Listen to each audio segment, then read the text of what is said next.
Now that I've completed my overview and I've looked at the schedule, down here I want to navigate to my table of contents.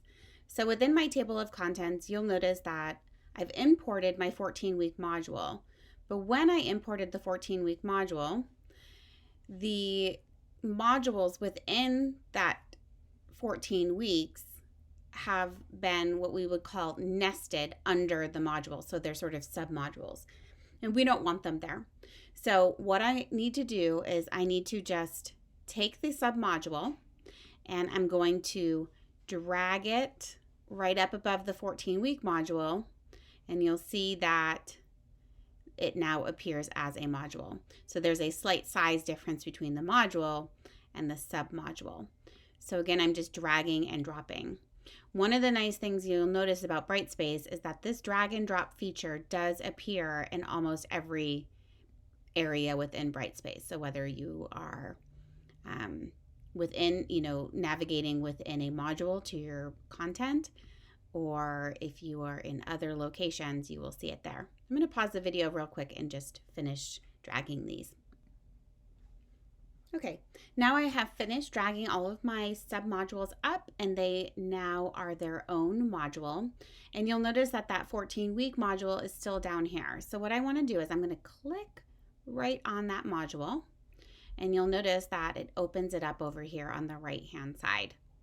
So there is a drop down here, and I just want to remove this module because I don't need it anymore. So I'm going to click the drop down.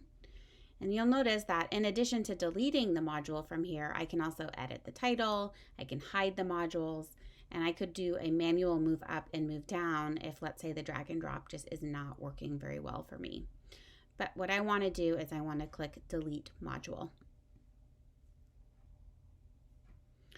When I delete the module, I have two options. I can just delete that module and all of the nested modules within that and any content, or I can permanently delete the module. So what I'm going to do here is I don't need this anymore. I'm going to permanently delete the module instead of trying to keep some of the files and activities there, because there are no files and activities in here any longer. So I'm going to click delete.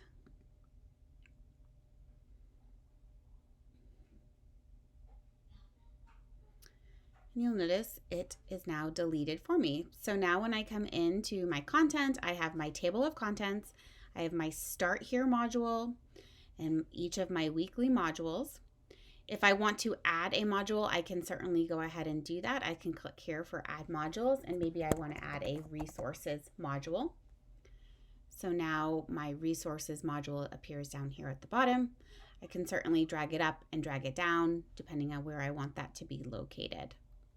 So I have modules, and then within each of my modules, I have pages, or what Brightspace calls files. So again, within my Start Here module, I have multiple pages that I can also be dragging and dropping and moving around. And then in my weekly modules, I have 2 pages that have been pre-built for me. So in the next video, I'm going to show you how you can go ahead and start to edit the pages or files that are within your modules.